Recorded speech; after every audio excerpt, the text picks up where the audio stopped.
حکومت کا P T I مظاہرین کے خلاف گرینڈ آپریشن بلو ایریا میں خیبر چوک اور کلثوم پلازا کے درمیان گرفتاریاں 450 مظاہرین کو دھر لیا گیا۔ وفاقی وزیر داخلہ محسن نقوی کہتے ہیں علی امین گنڈاپور اور بشرا بی بی اب تک فرار ہیں۔ جو گرفتار ہوئے ہیں ان سے متعلق آئی جی بتائیں گے کہ کتنے مقدمے ہوئے ہیں۔ اخوان اور دیگر کی ویڈیوز میڈیا کے ساتھ شیئر کریں گے۔ بشرا بی بی کسی صورت اسلام آباد کی حدود سے باہر نہ جانے پائیں، آئی جی اسلام آباد کی ہدایت۔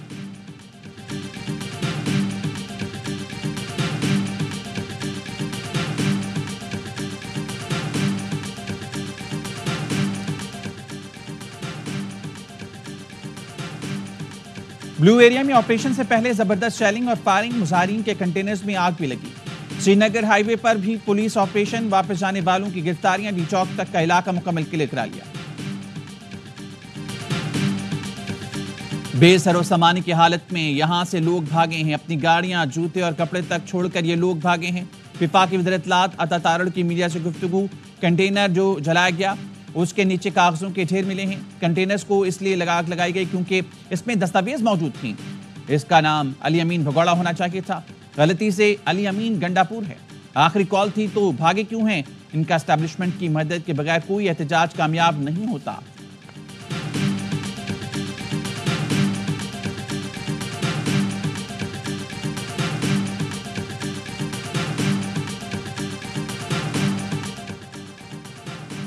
بشرا بی بی نے بانی پی ٹی آئی کی سیاسی قبر کھود دی ہے۔ بتا دیا تھا کہ پی ٹی آئی بہت بڑی غلطی کرے گی اور بانی پی ٹی آئی کا نقصان ہوگا۔ سینیٹر فیصل وابڈا کہتے ہیں بشرا بی بی کی سیاست نے پی ٹی آئی کے تابوت میں آخری کیل ٹھونک دی۔ گنڈاپور اور بشرا بی بی ایک ہی گاڑی میں فرار ہوئے، دونوں پر قتل کے مقدمات درج ہوئے ہیں۔ علی امین گنڈاپور اور بشرا بی بی کا مستقبل جیل کی سلاخوں کے پیچھے ہوگا۔ بانی پی ٹی آئی کی صورتحال اب مزید خراب ہوگی، جواز خود دے دیا ہے، کہا فیض حمید کی کورٹ مارشل کی صورتحال بھی قریب ہے، ملٹی کورٹ کا عنصر بھی موجود ہے۔ 9 مئی کا ٹرائل بھی اب مکمل ہوگا، معاشی اور چڑھائی کے جراثیم اب ہمیشہ کے لیے ختم ہو جائیں گے۔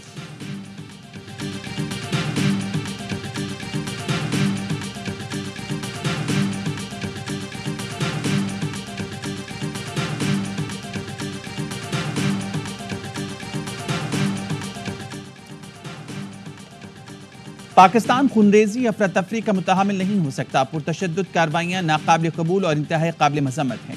وزیر اعظم شہباز شریف کی شہید رینجرز اہلکاروں کی نماز جنازہ میں شرکت، کہا پرتشدد کارروائیوں پر قانون نافذ کرنے والے اداروں نے تحمل کا مظاہرہ کیا، پوری قوم رینجرز اور پولیس کے شہداء کو خراج عقیدت پیش کرتی ہے۔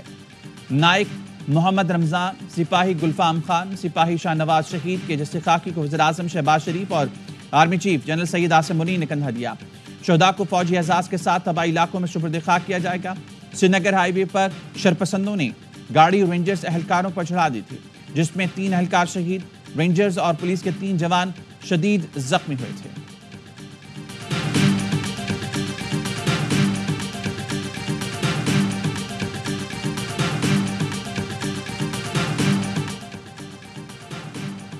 اقوام متحدہ نے پاکستان میں احتجاج کے دوران فوج کے تعیناتی کا نوٹس لے لیا۔ سیکرٹری جنرل انٹونیو گوتریس کا نائب ترجمان کے ذریعے جاری بیان میں کہا گیا پاکستان میں احتجاج اور فوج کی تعیناتی پر نظر رکھے ہوئے مظاہرین اور فورسز سے پرسکون رہنے اور تحمل کا مطالبہ کرتے ہیں۔ اقوام متحدہ کسی بھی تشدد کی مذمت کرتا ہے، اظہار رائے کی آزادی اور پرامن اجتماع کے حق کو برقرار رکھنے کا مطالبہ کرتے ہیں۔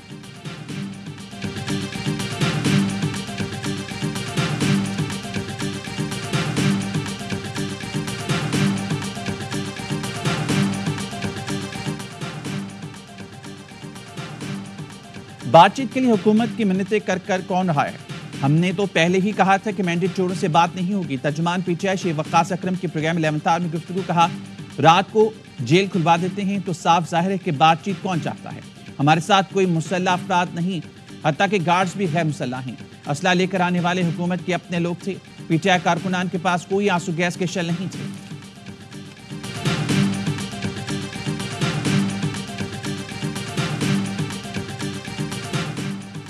اور اسلام آباد میں احتجاج نے کھیل کو بھی متاثر کیا۔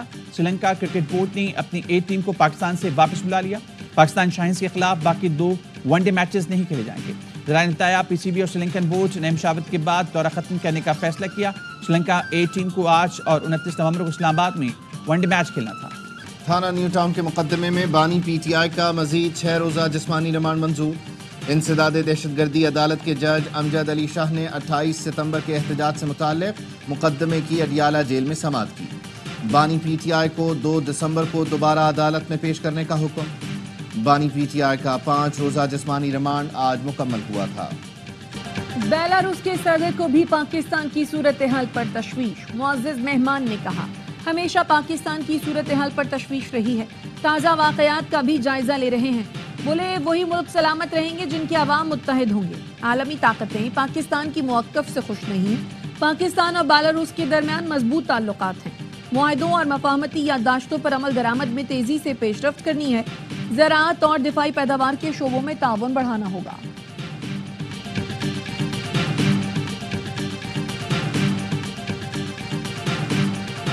پاکستان اور بیلاروس کے درمیان مفاہمت کی یادداشتوں پر دستخط۔ وفود کی سطح پر بات چیت کا اعلامیہ جاری۔ دو طرفہ تعلقات کی موجودہ رفتار پر اطمینان کا اظہار۔ اہم علاقائی اور عالمی پیش رفت پر تبادلہ خیال کیا گیا۔ تقریب سے خطاب میں شہباز شریف نے کہا بیلاروس کے صدر کا پاکستان کے عوام کے لیے اہم سنگ میل ثابت ہوگا۔ دونوں ملکوں کے درمیان معاہدوں پر پیش رفت کے لیے 2 ہفتے بعد وفود کی سطح پر بیلاروس میں ملاقات ہوگی۔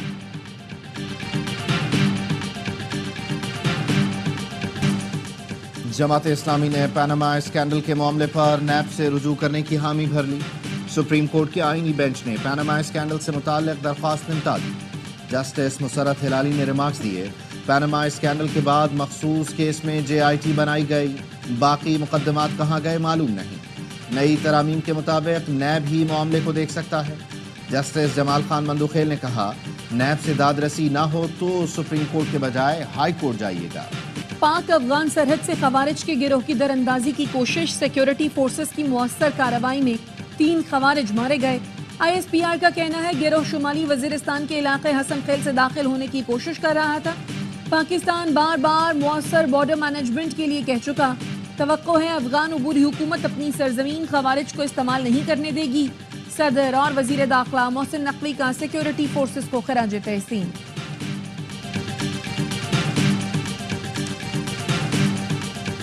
ملک کے بالائی علاقوں میں سردی نے پنجے گاڑ لیے۔ اسکردو میں درجہ حرارت -5 تک گر گیا۔ استور اور گوپس میں -4، گلگت اور کالام میں -2 degree centigrade record.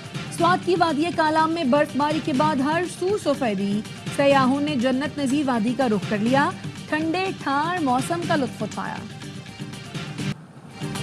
Donald Trump کو صدر منتخب ہونے کے بعد پہلا بڑا ریلیف مل گیا۔ 2020 کے الیکشن میں مداخلت کا کیس ختم۔ عدالت نے اسپیشل کونسل کی درخواست قبول کرتے ہوئے انتخابی بغاوت کا مقدمہ خارج کر دیا۔ پروسیکیوٹر نے خفیہ دستاویزات کا مقدمہ بھی خارج کرنے کی اپیل کی۔ کہا آئین کا تقاضا ہے صدر پر غیر ضروری طور پر کوئی بوجھ نہیں ہونا چاہیے۔ ڈونلڈ ٹرمپ نے میکسیکو اور کینیڈا سے درآمدات پر 25%، چین سے آنے والی اشیاء پر 35% ٹیکس لگانے کا اعلان کر دیا۔ کہا 20 جنوری کو دستخط کر دوں گا۔